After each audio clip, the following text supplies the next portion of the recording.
आपलं स्वागत। नजर टाकूयात आजच्या ठळक घडामोडींवर। केंद्रीय कर्मचाऱ्यांसाठी खुशखबर, 7व्या वेतन आयोगात 15% पगारवाढीची शिफारस। 7 डिसेंबरपासून विधिमंडळाचे हिवाळी अधिवेशन होणार सुरू, 2 आठवडे चालणार अधिवेशन। नवी मुंबईत बंदी घातलेल्या प्लास्टिकच्या पिशवींचा सर्रास वापर, पालिकेच्या कारवाईत कमतरता। धोकादायक भटक्या कुत्र्यांची हत्या करण्यास सुप्रीम कोर्टाची मंजुरी। खांदेश्वर परिसरात क्षुल्लक कारणावरून पत्नीची हत्या, आरोपी पतीला खांदेश्वर पोलिसांनी केलं अटक। पुन्हा एकदा स्वागत। केंद्रीय कर्मचाऱ्यांसाठी एक खुशखबर आहे। 7व्या वेतन आयोगात केंद्रीय कर्मचाऱ्यांना पगारात 15% पगारवाढीची शिफारस करण्यात आली आहे। वेतन आयोगाचा अंतिम अहवाल अर्थ मंत्रालयाकडे सुपूर्द केला जाणार आहे। वेतनवाढीची ही शिफारस लागू झाल्यास कर्मचाऱ्यांच्या पगारात 15%नी भर पडेल। केंद्रीय कर्मचाऱ्यांसाठी एक खुशखबर आहे। 7व्या वेतन आयोगात केंद्रीय कर्मचाऱ्यांच्या पगारात 15% पगारवाढीची शिफारस करण्यात आली आहे। वेतन आयोगाचा अंतिम अहवाल अर्थ मंत्रालयाकडे सुपूर्द केला जाणार आहे। वेतनवाढीची ही शिफारस लागू झाल्यास कर्मचाऱ्यांच्या पगारात 15%नी भर पडेल। या निर्णयाचा तब्बल 48 लाख केंद्रीय कर्मचाऱ्यांना फायदा होणार आहे। केंद्रीय मंत्रिमंडळाकडून शिफारसी मान्य झाल्यास 1 जानेवारी 2016 पासून ही पगारवाढ लागू होईल। त्यामुळे सरकारच्या तिजोरीवर 25,000 कोटींचा अतिरिक्त भार पडणार आहे। Bureau report, MVTV।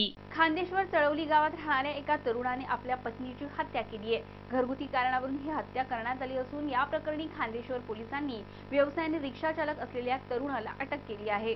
खांदेश्वर चळवली गावात राहणाऱ्या एका तरुणाने आपल्या पत्नीची क्षुल्लक कारणावरून हत्या केल्याची घटना उघडकीस आली आहे। दिनेश जयस्वाल असं या युवकाचं नाव असून तो पेशाने रिक्षा चालक आहे।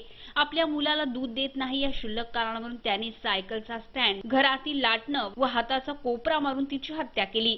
तिची हत्या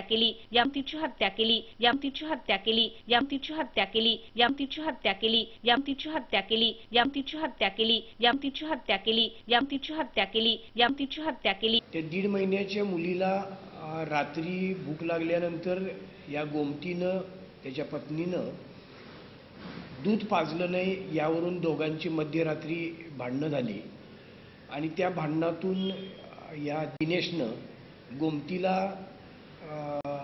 चपाती लाटण्याचं लाटणं, सायकलचं स्टँड आणि हाताच्या ढोपरानं छातीवर आणि अंगावर मारहाण करून जखमी केलं। त्यामध्ये सिरियस इंजुरी ही त्याच्या हातानं ढोपरानं केलेली, तिच्या बरगडीवर जोराचा मार बसून बरगडी फ्रॅक्चर होऊन तिचा मृत्यू झाला। देशातील भटक्या कुत्र्यांच्या समस्येवर सुप्रीम कोर्टाने मोठा निर्णय दिलाय। आजारी असलेल्या किंवा लोकांना धोकादायक ठरू शकणाऱ्या कुत्र्यांची हत्या करण्याला सर्वोच्च न्यायालयाने परवानगी दिली आहे। देशातील भटक्या कुत्र्यांच्या समस्येवर सुप्रीम कोर्टाने मोठा निर्णय दिलाय। आजारी असलेल्या किंवा लोकांना धोकादायक ठरू शकणाऱ्या कुत्र्यांची हत्या करण्याला सर्वोच्च न्यायालयाने परवानगी दिली आहे। कुत्र्यांच्या उपाययोजनांसंदर्भात सचिवांना प्रतिज्ञापत्र देण्याचेही आदेश कोर्टाने दिलेत।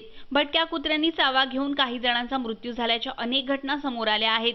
मुंबई हायकोर्टाच्या कुत्र्यांना मारण्याच्या निर्णयाला प्राणीमित्र संघटनांनीही आव्हान दिलं होतं। त्या कुत्र्यांना मारण्यात हायकोर्टाने दिलेला संमतीचा निर्णय सुप्रीम कोर्टाने कायम ठेवलाय। मात्र अशा प्रकारच्या कत्तली योग्य असून या कुत्र्यांमुळे कोणाला धोका पोहोचत असेल तर त्यांना मारून टाकावं असं मत सर्वोच्च न्यायालयाने नोंदवलंय। राज्यासह देशभरात विविध ठिकाणी भटक्या किंवा पिसाळलेल्या कुत्र्यांच्या चाव्याने अनेक चिमुरड्यांना प्राण गमवावे लागले होते, तर अनेक जण गंभीर जखमी झाले आहेत। Bureau report, MVTV।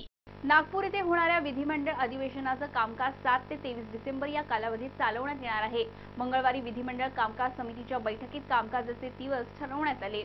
नागपूर येथे होणाऱ्या विधिमंडळ अधिवेशनाचे कामकाज 6 ते 23 डिसेंबर या कालावधीत चालवण्याचे मंगळवारी विधिमंडळ कामकाज समितीच्या बैठकीत निश्चित करण्यात आलं। सुरुवातीला 2 आठवड्यामध्ये कामकाज पार पाडण्याविषयी चर्चा झाली, मात्र नंतर कामकाजाचे दिवस वाढवण्याचे ठरवले। त्यानुसार आता 7 डिसेंबर ते 23 डिसेंबर दरम्यान अधिवेशनाचे कामकाज होणार आहे। या बैठकीस मुख्यमंत्री देवेंद्र फडणवीस उपस्थित होते। या अधिवेशनात 16 ते 17 विधेयकं सादर केली जाणार असून त्यात मुंबईच्या विकास आराखड्या संदर्भातील सुधारणा, वाळू माफियांना MPDA लावण्याबाबतच्या विधेयकाचाही समावेश आहे। Bureau report, MVTV। Navi Mumbai महानगरपालिकेने प्लास्टिक पिशव्यांच्या वापरावर बंदी घातली असतानाही शहरातील विविध भागात विक्रेते सर्रास प्लास्टिकच्या पिशव्यांचा वापर करताना दिसत आहेत। पर्यावरणाचे संरक्षण करण्यासाठी 50 मायक्रॉनपेक्षा कमी जाडीच्या पिशव्यांवर शहरात बंदी घालण्यात आली होती। नवी मुंबई महानगरपालिकेने प्लास्टिकच्या पिशव्यांच्या वापरावर बंदी घातलेली असतानाही शहरातील विविध भागात विक्रेते व दुकानदार सर्रास प्लास्टिकच्या पिशव्यांचा वापर करताना दिसत आहेत। पर्यावरणाचं संरक्षण करण्यासाठी 50 मायक्रॉनपेक्षा कमी जाडीच्या पिशव्यांवर शहरात बंदी घालण्यात आली होती। मात्र सध्या परिस्थिती पाहता शहरातील किरकोळ भाजी विक्रेत्यांपासून ते अगदी दुकानदारापर्यंत सर्वच जण ग्राहकांना बंदी घातलेल्या पिशव्या देत आहेत। प्लास्टिकच्या पिशव्यांचा वापर करणाऱ्या विक्रेत्या व दुकानदाराकडून पहिल्यांदा नियमांचं उल्लंघन झाल्यास पालिका 5,000 रुपये दंड ठोठावते, दुसऱ्यांदा उल्लंघन झाल्यास 10,000 तर तिसऱ्यांदा असं झाल्यास दंडाची रक्कम 25,000 इतकी ठोठावली जाते। या व्यतिरिक्त 3 महिने तुरुंगवासाच्या शिक्षेचीही तरतूद आहे। मात्र असं असतानाही या नियमांना हरताळ फासल्याचं दिसून येतंय।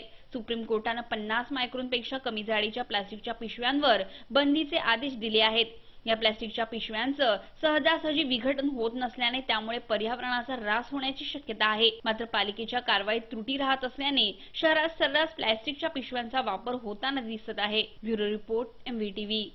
राज्य सरकारने नवीन वस्तू खरेदी धोरण तयार केलंय। या अंतर्गत प्रत्येक वस्तू खरेदी करण्यापूर्वी ई-निविदा काढणे बंधनकारक करण्यात आलंय।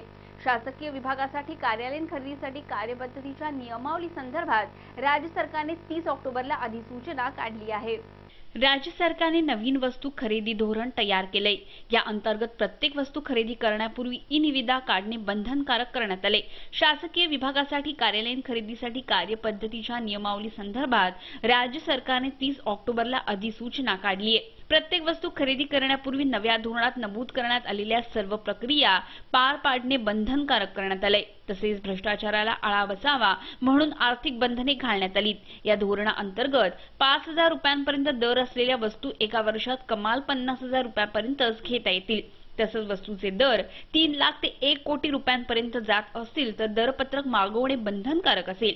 तसेच खरेदीचे आदेश देण्यापूर्वी राज्य सरकारकडून परवानगी घ्यावीच लागणार आहे। त्याशिवाय वस्तू खरेदी करण्याचा प्रस्ताव दरवर्षी 15 फेब्रुवारीपर्यंत राज्य सरकारकडे सादर करावा लागेल आणि त्या प्रस्तावावर राज्य सरकार 15 मार्चपर्यंत निर्णय घेईल, असंही नव्या धोरणात नमूद करण्यात आले। Bureau report, MVTV। राज्यातील 15,747 गावात दुष्काळ परिस्थिती असून या गावांच्या मदतीसाठी राज्य सरकारने केंद्राकडे 4,000 कोटींची तातडीची मदत मागितली आहे। यापैकी कृषी पिकांसाठी 3,578 कोटी, पिण्याच्या पाणी पुरवठ्यासाठी 314 कोटी तसेच जनावरांच्या चाऱ्यासाठी 109 कोटी आवश्यक असल्याने ही मदत मागण्यात आली आहे। राज्यातील 15,747 गावात दुष्काळी परिस्थिती असून या गावांच्या मदतीसाठी राज्य सरकारने केंद्राकडे 4,000 कोटींची तातडीची मदत मागितली आहे। त्यापैकी कृषी पिकांसाठी 3,578 कोटी, पिण्याच्या पाणी पुरवठ्यासाठी 314 कोटी तसंच जनावरांच्या चाऱ्यासाठी 109 कोटी आवश्यक आहेत। 3 दिवसांपूर्वी या मदतीचा अहवाल केंद्राकडे पाठवला असून सध्या केंद्रीय पथक महाराष्ट्राच्या दौऱ्यावर आहे।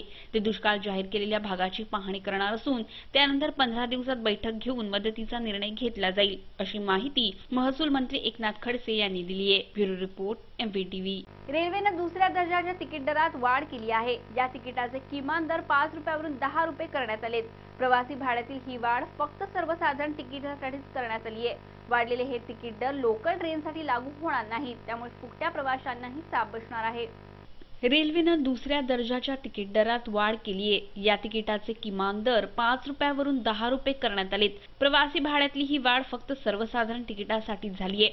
वाढलेले तिकीट दर लोकल ट्रेनसाठी लागू होणार नाहीत, त्यामुळे फुकट्या प्रवाशांना चाप बसणार आहे। आता रेल्वेचं कमीत कमी तिकीट हे 10 रुपये इतकं असेल, जे पूर्वी 5 रुपये होतं। हे नवीन तिकीट दर 20 नोव्हेंबर पासून लागू होतील। प्लॅटफॉर्म तिकीट आणि प्रवासी तिकिटात समानता असावी यासाठी ही वाढ केल्याचं रेल्वेकडून सांगण्यात आलंय। प्लॅटफॉर्म तिकिटाची किंमत आधी 5 रुपयावरून 10 रुपये करण्यात आली। त्यानंतर अनेक प्रवासी 10 रुपयाचं प्लॅटफॉर्म तिकीट काढण्याऐवजी 5 रुपयांचे जनरल तिकीट काढत होते। मात्र आता रेल्वेच्या नव्या तिकीट दरामुळे प्लॅटफॉर्मवरील गर्दी कमी होऊन फुकट्या प्रवाशांनाही चाप बसणार आहे। Bureau report, MVTV। MVTV वृत्तवाहिनीवरील बातम्या आता तुम्ही media.mvtv या YouTube-वरील लिंकवरही पाहू शकता किंवा तुम्ही आम्हाला 27571494 या दूरध्वनी क्रमांकावरही संपर्क करू शकता। तुम्हाला काही प्रतिक्रिया द्यायच्या असतील तर mvtvnews@gmail.com वर तुम्ही कळवू शकता। आजच्या बातमीपत्रात इतकंच। पुन्हा भेटूया पुढच्या बातमीपत्रात। तोपर्यंत नमस्कार।